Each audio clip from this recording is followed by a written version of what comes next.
પછી વાત કરીએ મિલ્ક પ્રોડક્શન, એટલે કે 26મી નવેમ્બર હતો રાષ્ટ્રીય દૂધ દિવસ, એટલે કે ડૉક્ટર વર્ગીસ કુરિયનનો જન્મદિવસ.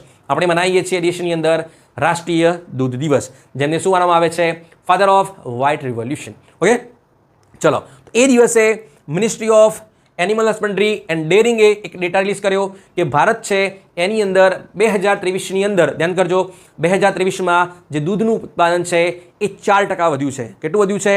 4% વધ્યું છે. એટલે કે દુનિયાની અંદર જો મિલ્કની અંદર સૌથી વધારે જો કોઈ પ્રોડ્યુસ કરતું હોય તો એ આપણો દેશ છે. આપણા માટે સ્ટેટ મહત્ત્વના છે.